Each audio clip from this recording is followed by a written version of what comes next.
चलिए देखिए भैया, हम आते हैं कहाँ, कैपलर पे। कैपलर के नियम में इन्होंने उपग्रह के विशेषज्ञ थे, इन्होंने क्या किया था, उपग्रह के बारे में कुछ बताया था, सैटेलाइट के बारे में इन्होंने क्या किया था, कुछ बताया था, अच्छी चीज़ें, तो उस पर कुछ चर्चा कर लेते हैं। इन्होंने तीन बातें बताई थी और इन्होंने वही बातें, तीन बातें, इनका तीनों नियम कहला गया, ठीक है ना। इनका जो पहला नियम था, इन्होंने बताया था कि कोई भी ग्रह हो, कोई भी ग्रह, हम एक ग्रह उसमें से मान लेते हैं, आपको कोई भी ग्रह रहेगा, हम आपको क्या बता रहे हैं, कोई भी ग्रह होगी, लेकिन उस ग्रह में हम किसी ग्रह का नाम ले लेते हैं, हम पृथ्वी को ही ले लेते हैं, ठीक है ना। हम क्या ले रहे हैं भैया, पृथ्वी को। ये क्या हो गया, हमारी पृथ्वी। ये जो हमारी पृथ्वी है, ध्यान देना, इनका जो पहला नियम था, कैपलर साहब ने क्या बताया, इन्होंने बताया कि सूर्य का जो चक्कर लगाती है कोई भी ग्रह, वो किस पे चक्कर लगाती है, दीर्घ वृत्त पे चक्कर लगाती है। जो जिस परिधि पे लगाती है वो किस पे चक्कर लगाती है, दीर्घ वृत्त पे लगाती है, ठीक है ना, किस पे, दीर्घ वृत्त पे। ये देखना, ये इसी के परिधि पे चक्कर लगाती है, कोई भी ग्रह होगी, चाहे सूर्य हो, चाहे पृथ्वी हो, चाहे जो भी ग्रह रहे। जब सूर्य का चक्कर लगाती है तो चक्कर लगाने के दौरान किस पे चक्कर लगाते हैं, दीर्घवृत्त पे। कैपलर साहब ने पहला नियम यही बताया था, क्या, कि कोई भी ग्रह जो चक्कर लगाती है सूर्य का, वो किस पे चक्कर लगाती है, दीर्घवृत्त पे चक्कर लगाती है। इसी को क्या बोलते हैं, इलिप्ट बोलते हैं। मैंने इससे पहले बताया इलिप्ट पे क्या होती है, चक्कर लगाती है, जो हमारे पास ऑर्बिटल वेलोसिटी होती है, ऑर्बिटल वेलोसिटी पे ही कोई चीज घूमती है ना, तो उसी को ऑर्बिटल वेलोसिटी क्या कह दिया गया था, दीर्घवृत्त, ठीक है ना। ऑर्बिटल वेलोसिटी क्या होती है, जब पकड़ के कोई चीज नचाई जाए तो क्या होगी, पृथ्वी को घूमती रहती थी। अगर उसी पे क्या कर दिया जाए, स्पीड को बढ़ा दिया जाता है तो क्या होता है, वो अपलायन वेग हो जाता है, एस्केप वेलोसिटी पा जाती है। √2 का गुणा करेंगे तो एस्केप वेलोसिटी, अगर उससे कम कर दिया जाए, उसका कोई जो चीज नचाते हैं उसी पे पकड़ करके स्पीड एक होती है, तभी नाच पाती है। क्रिटिकल वेलोसिटी ही क्या होती है, हमारी ऑर्बिटल वेलोसिटी। मैं बार बार बोला है, जो हमारी क्रांतिक वेग होती है वही क्या होती है, कक्षीय चाल होती है। क्यों, कक्षीय चाल ही क्या कहलाती है, ऑर्बिटल वेलोसिटी ही होती है। भले ही बोला गया है दोनों अलग अलग, दोनों का फार्मूला सेम होता है, सेम कार्य करते हैं। लेकिन ध्यान देना, अगर पलायन वेग रखना होता है तो क्या, कक्षीय चाल में कितने का गुणा, √2 का गुणा कर दे, या तो उसके जो ऑर्बिटल वेलोसिटी होती है, कक्षीय चाल होती है, उसमें कितने का वृद्धि कर दिया जाए, 41% की वृद्धि कर देंगे तो अब पृथ्वी पे कभू लौट के ना आई, तो कहां चला जाएगा, अंतरिक्ष में चला जाएगा, ठीक है ना। और क्या होता है, अगर उसकी ऑर्बिटल वेलोसिटी क्या कर दिया जाए, कम कर दिया जाए, कहां गिर जाएगा, पृथ्वी पे। तो वही चीज होती है, पृथ्वी क्यों नहीं गिर, कोई भी ग्रह क्या होती है, कहीं गिरती क्यों नहीं है, क्यों नहीं गिरती है जानते हैं, क्योंकि वह दीर्घवृत्त पे घूमती है, इलिप्ट पे घूमती है। दीर्घवृत्त को इंग्लिश में बोलते हैं क्या, इलिप्ट बोलते हैं भैया। क्या बोला जाता है, इलिप्ट। जब यह घूमती है तो किस पे घूमती है, इलिप्ट घूमती है। इलिप्ट घूमने के दौरान क्या करती है, पृथ्वी का चक्कर, सूर्य का चक्कर लगाती है, कोई भी ग्रह हो, चाहे पृथ्वी हो चाहे जो ग्रह हो। समझ में आया, जब सूर्य का चक्कर लगाती है तो किस पे लगाती है, इलिप्ट से लगाती है, दीर्घवृत्त पे, ठीक। ये कैपलर साहब ने पहला नियम यह था। अब आते हैं कैपलर साहब के दूसरे नियम पे। दूसरा नियम इन्होंने क्या किया था, बहुत अच्छे से इसको समझिएगा, बहुत मजा आने वाला है। कैपलर साहब का क्या, कैपलर साहब ने सेकंड, मैंने इसलिए पहले लिख दिया था भैया क्योंकि फिगर बनाने में टाइम लगेगा, तो हमने क्या लिख दिया, इसीलिए पहले लिख दिया। कैपलर साहब ने सेकंड लॉ जो था, इन्होंने सेकंड लॉ में क्या बताया था भैया, मैंने लिख दिया, ये क्षेत्रीय चाल होती है। इनकी चाल जो होती है, इनकी स्पीड जो होती है, जब सूर्य का चक्कर कोई भी ग्रह लगाती, स्पीड क्या होती है, बराबर होती है। वो समान चाल से चलती है और समान एरिया तय करती है। इसे क्या बोलते हैं, क्षेत्रीय चाल को एरियल वेलोसिटी बोलते हैं। एरियल वेलोसिटी मतलब क्या होता है ना, समान क्षेत्र तय करें, जितनी एरिया ले, जितना एरिया तय करे, क्या करेगा, वो हमेशा समान तय करेगा। एक इन्होंने अनुमान बताया था कैपलर साहब ने, इन्होंने बताया कि अगर हमारे पास ये कोई ग्रह है तो इसको हम क्या मान ले रहे हैं, पृथ्वी ही मान ले रहे हैं। अगर ये हमारी क्या है भैया, पृथ्वी है, ये पृथ्वी देखना यहां से घूमते हुए कहां गई, यहां पहुंच गई। ये घूमने का जो समय होता है, ये एक मंथ में क्या करेगी, इतना घूमेगी। क्या करेगी, एक मंथ में। कैपलर साहब ने बताया कोई भी ग्रह होगी, जब सूर्य का चक्कर लगाती है तो वह क्या होता है, उसका एरिया जो होता है वह नियत होता है, कभी नहीं बदलता। वो समान क्षेत्र हमेशा तय करेगा, ठीक है ना।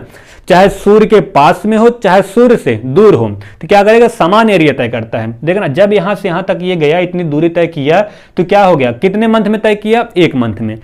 कैपलर साहब ने बताया ना, कहा उन्होंने कहा कि जब ये सूर्य से दूर रहे चाहे नजदीक रहे तो वो क्या होती, समान एरिया। देखना ये सूर्य से क्या करेंगे, हमने क्या किया, यहाँ से चला था यहाँ पहुंचा, कितना एरिया तय किया, ये इतना एरिया क्या कर लिया, तय कर लिया। कौन, हमारी पृथ्वी क्या कर ली, सूर्य का इतना एरिया क्या की, तय करी कितनी देर में, 1 महीने में। 1 महीने में कितना एरिया तय की, इतना एरिया। अब देखना इन्होंने क्या बताया था, यह हमेशा क्या करेगा, सूर्य पृथ्वी क्या करेगी, कोई भी ग्रह होगी, सूर्य क्या हमेशा क्या करेगी, समान एरिया तय करेगी। अगर हमें ये देखना, अगर हम क्या करें, पृथ्वी घूमते घूमते कहाँ आ जाए, यहाँ, अगर यहाँ आ जाए फिर घूमने के बाद यहाँ आ जाए, देखना तो ये देखना ये और ये क्या समान एरिया तय कर पाई, समान एरिया है, ये इतना एरिया है, ये इतना जगह लिया हुआ है, ये इतना एरिया है, ये ज्यादा है कि ये ज्यादा, जाहिर सी बात है ये ज्यादा है। तो यहाँ न्यूटन कैपलर साहब का क्या हो गया, नियम फेल। अब हो गया इनका नियम फेल। तब इनके पास जब जाया गया भाग करके ना, भैया तुम्हारा नियम तो हो गया फेल, अब इसके बारे में बताओ अब क्या कहोगे। तो इन्होंने कहा हमारा नियम गलत नहीं है, आप लोग समझ नहीं पाए ठीक से, चलो समझाते हैं फिर से। तो इन्होंने क्या किया, जो गए थे इनके पास कैपलर साहब के पास कि भैया तुम्हारा नियम तो फेल हो गया, तुमने तो कहा था हमेशा क्या होगा, हमेशा क्या करेगी, ये समान एरिया तय करेगा, क्योंकि इसका क्षेत्र क्या होता है, नियत होता है, चाल क्या करेगा, इसका एरिया जो होती है बराबर तय करेगी हमेशा। यहाँ इतना एरिया तय की, फिर यहाँ इतना ही एरिया तय की, क्या करेगा 1 मंथ में, 1 मंथ में क्या किया, इतना एरिया तय किया, ठीक ना भैया, 1 मंथ में इतना एरिया किया।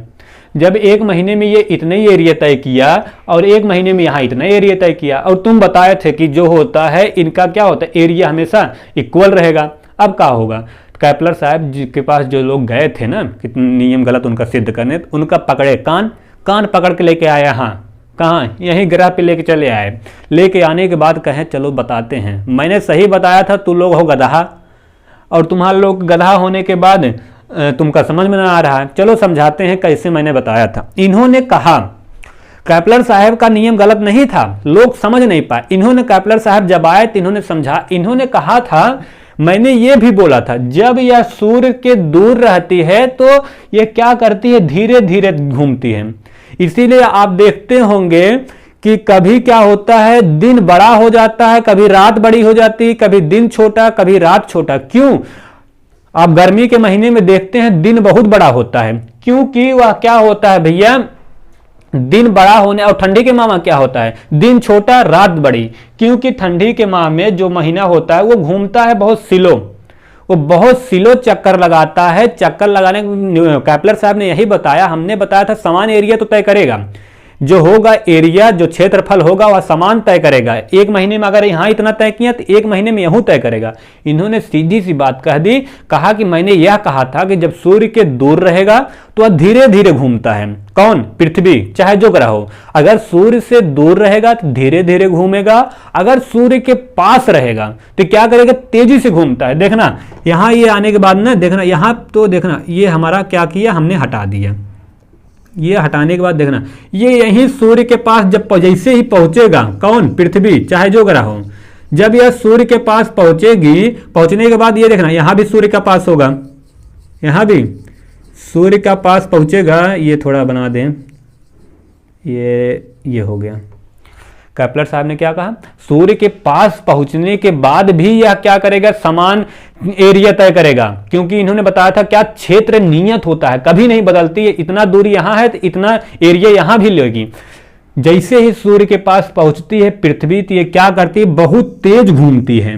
क्या होता है, बहुत तेज घूमता है। बहुत तेज घूमने के बाद क्या होता है भैया, ये तेजी से घूमता है। जब तेजी से घूमना, देखना इतना और इतना, यहां से लेकर के एरिया, ये इतना एरिया तय किया, तो क्या ये और ये दोनों बराबर नहीं, अब बराबर हो गए।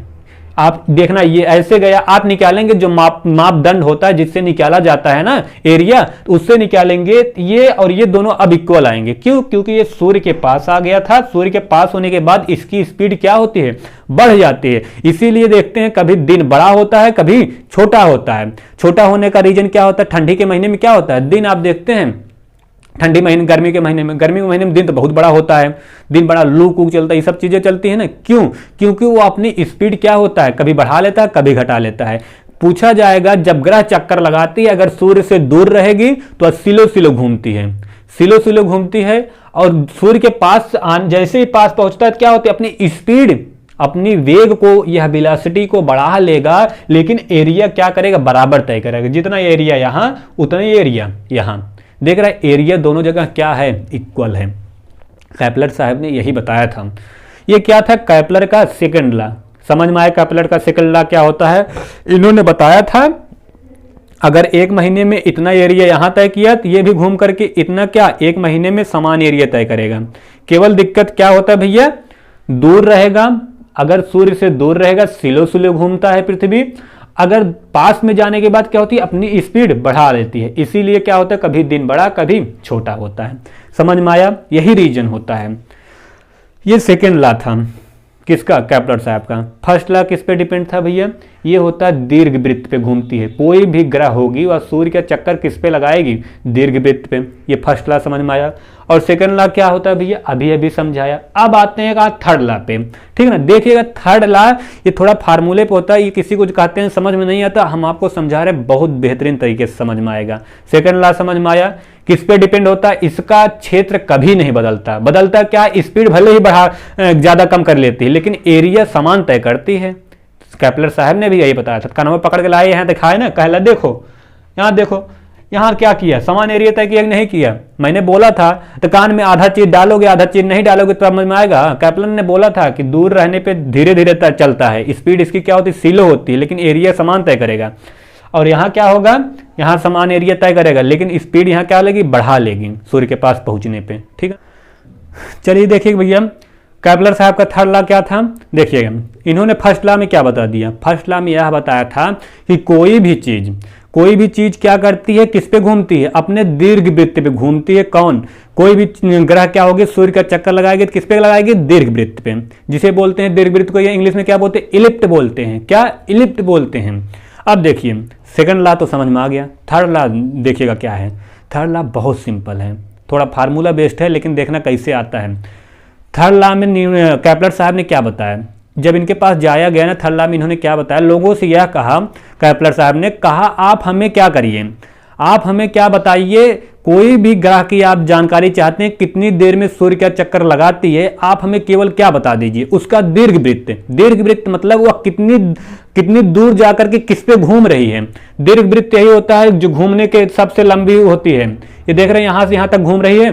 केपलर साहब ने यही कहा आप हमें क्या बता दीजिए, दीर्घवृत्त उसका बता दीजिए, हम आपको क्या बता देंगे, कितने समय में वह घूमता है, ठीक ना, कितने समय में घूमता है। ध्यान देना, ये हमारा क्या है, पूरा इतना घूमा, इसी पे तो घूमता है, ये इसे क्या करे, घूमेगा। आप इतना ध्यान देना, जो दीर्घवृत्त होता है वह वृत्त नहीं होता।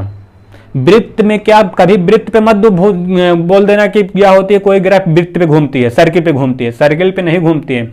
दीर्घवृत्त वृत्त अलग होता है। वृत्त में क्या होता है, सेंटर बीच में होता है, यहां सेंटर बीच में नहीं होता। आप जब देखेंगे सूर्य यहां बनाया गया था तो इसका सेंटर यहां आ गया था, ठीक है ना। ये हमारा सेंटर क्या होता है, बीच में नहीं होता है। जिसका सेंटर बीच में रहेगा उसे हम वृत्त घूमते हैं, बोलते हैं, सर्किल बोलते हैं। और देखना वृत्त में आपको बताया जाएगा क्या होती है, सबसे बड़ी भुजा क्या होती है, व्यास होती है।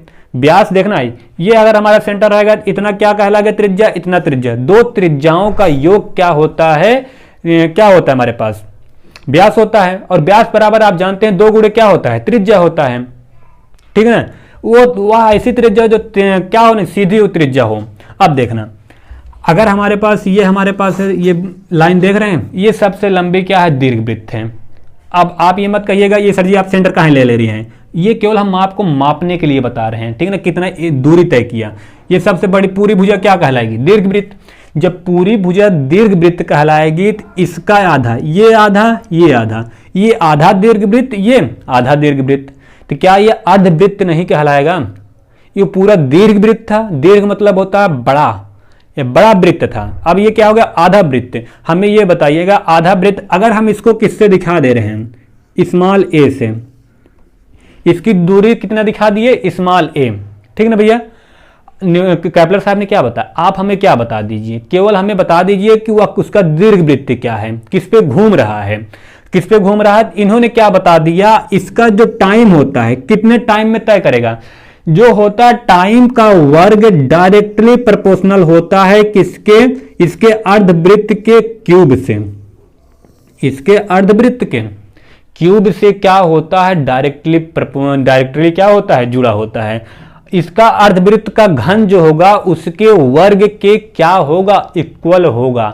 ये जो प्रोपोर्शनल हटता है आपको बताया जाएगा आगे। प्रोपोर्शनल हटता है तो एक साइन आता है, एक स्थिरांक आता है जिसे बोलते हैं के आता है। के की वैल्यू 1 मान लिया जाता है, तो यहाँ हट करके ये क्या आ जाएगा, बराबर आ जाएगा। ध्यान देना, ये हो जाएगा टी का स्क्वायर बराबर के आ जाता है प्रोपोर्शनल के स्थान पे ए का क्यूब।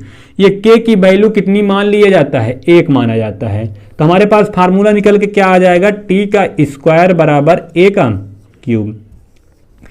इसी पे रख देंगे अगर किसी भी वृत्त का, किसी भी कोई भी ग्रह क्या करेगी, सूर्य का चक्कर लगाएगी, उसका क्या ले लेंगे, अर्धवृत्त। उसकी अर्धवृत्त की क्या ले लेंगे, डिस्टेंस ले लेंगे, दूरी ले लेंगे, उसका घन कर देंगे, किसके इक्वल हो जाएगा, टाइम के वर्ग के। ठीक है, समय के वर्ग के इक्वल क्या होता है, उसके अर्धवृत्त का घन होता है, क्यूब होता है। इक्वल करके वैल्यू निकाल लेंगे तो क्या आ जाएगा, हमारे कितने टाइम में क्या करेगी, वह सूर्य का चक्कर लगा पाएगी। ध्यान देना, क्यों ऐसा करते हैं जानते हैं, ये आधा समय पूरा समय माना जाता है तभी, ठीक है ना। लेकिन हम तो केवल समझना है। ध्यान देना, अगर हम आपसे क्या कह दें भैया, ध्यान देना, हम आपसे कहें कि अगर यह पूरी लंबाई, पूरी दूरी इसकी कितनी है, 8 किलोमीटर, मीटर लेके चलते हैं, 8 मीटर है, कितना है भैया, 8 मीटर। आप ये मत कहिएगा कि 8 ही मीटर पे कोई ग्रह चक्कर लगाएगी, 8 ही मीटर नहीं भैया, ये आपके समझाने के लिए। आंकड़े ज़्यादा बड़ा दे दिया जाएगा, कैलकुलेशन लंबा हो जाएगा। हम कैलकुलेशन करना है, चीज़ों को समझना है, चीज़ें समझना है, कैलकुलेशन भूल जाइए, ठीक है ना। कैलकुलेशन आप कर सकते हैं, चीज़ें समझते रहेंगे तब। हम क्या कहिए, अगर हम पूरी दूरी कितना ले लिए, 8 किलोमीटर, फार्मूला हमारे पास क्या है, टी का स्क्वायर समय का वर्ग डायरेक्टली प्रोपोर्शनल होता है किसके, उसके अर्धवृत्त के घन के, क्यूब के, ठीक है ना। और ये जब प्रोपोर्शनल हटता है तो क्या आता है, एक स्थिरांक जिसे बोलते हैं के की वैल्यू 1 मान लिया जाता है। देखिएगा, कोई क्वेश्चन हम आपसे कहें कि कोई ग्रह क्या कर रही है, किसी ग्रह का पूरा किसी ग्रह का क्या दीर्घ वृत्त कितना है, दीर्घ वृत्त का व्यास क्या है, ये व्यास मान लेते हैं, बोल देते हैं इसे 8 मीटर है। कोई क्या करे, कोई ग्रह घूम रही है, वह कितने व्यास पे घूम रही, 8 मीटर के व्यास पे घूम रही है। तो बताइए वह कितने समय में सूर्य का चक्कर लगा लेगी। तो देखना 8 मीटर है, जब पूरा 8 मीटर तो आधा कितना, अब देखना यहां हम आधा देख लिया, ये 4 मीटर हो जाएगा, ये कितना हो जाएगा, 4 मीटर ये और 4 मीटर ये होगा। जब ये 4 मीटर, ये 4 मीटर, फार्मूला तो हमारे पास आया हुआ है ना, टी का स्क्वायर बराबर क्या, ए का क्यूब। अब देखना कितने समय में तय करेगी, तो वही निकाल लेंगे, टी का स्क्वायर बराबर क्या, ए का क्यूब। ए के स्थान पे कितना आ गया, 4, 4 का क्यूब, टी का स्क्वायर 4 का क्यूब कितना होता है, 4 चौके 16 चौका 64, और टी स्क्वायर उधर है भागता है, क्या बनाएगा, करड़ी में कितना आएगा 64, तो टी का मान कितना आ गया, 8 क्या सेकंड। ये देखना, अगर मीटर रहेगा तो सेकंड लेंगे, किलोमीटर रहेगा तो क्या लेंगे, यहाँ घंटा लेंगे, क्योंकि बड़ी यूनिट के साथ बड़ा टाइम का यूनिट आता है। ये छोटा, सबसे छोटा सेकंड, और लेंथ की सबसे यूनिट क्या होगी, छोटी, सबसे छोटी यूनिट क्या होती है इसकी लंबाई की, मीटर ही होती है ना। किलोमीटर लेते थे, यहाँ घंटा आता है, यहाँ मीटर है, यहाँ मीटर है तो क्या आ गया, सेकंड। मतलब यह जो होगी, या कोई जो ग्रह होगा वह कितने देर में चक्कर लगा लेगा, 8 सेकंड में क्या लगा लेगा, सूर्य का चक्कर लगा लेगा। समझ में आया। यही था केपलर साहब ने ये थर्ड लॉ बताया था।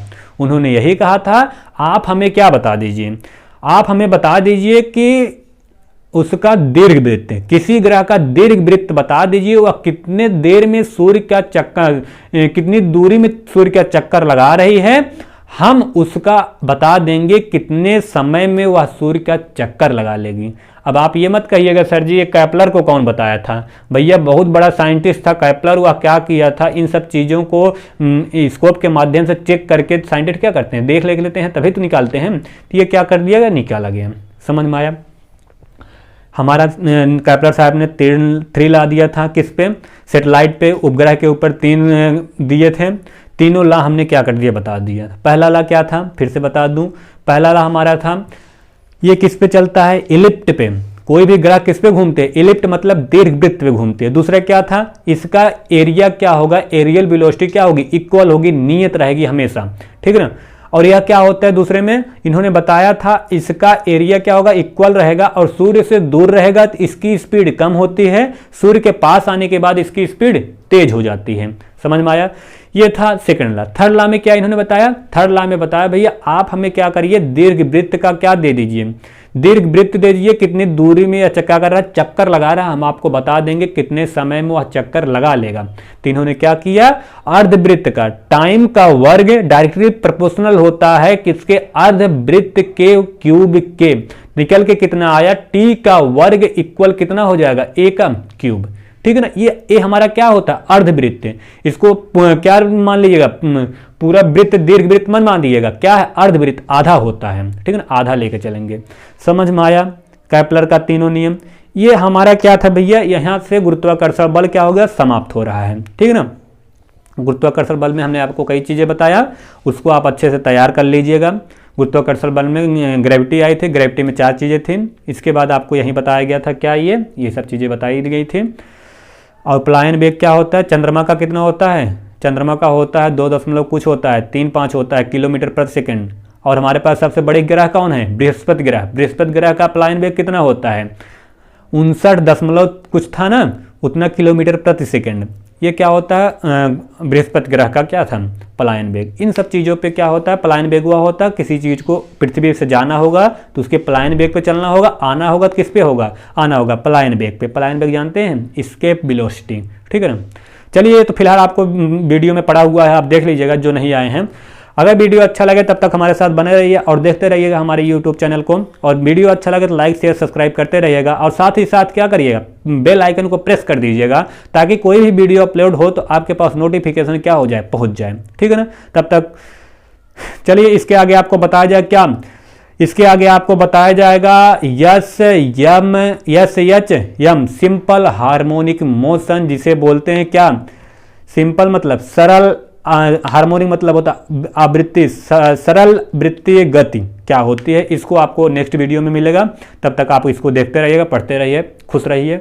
और आज हमारा क्या है भैया, आज हमारे नए साल का क्या है, 2020 का अंत चल रहा है, बहुत ही खतरनाक साल था। ये हमारा नए साल का क्या हो गया, आज अंत हो गया, आज 31 दिसंबर है 2020 का। आपको अब नए साल पे हमारी तरफ से नए साल को सभी को बहुत बहुत बधाई है, ठीक है ना। 2021 आपके लिए अच्छा रहे, सब लोग खुश रहिए, अच्छे से पढ़ते रहिए, लिखते रहिए, तब तक हमारे साथ बने रहिए, ठीक है ना।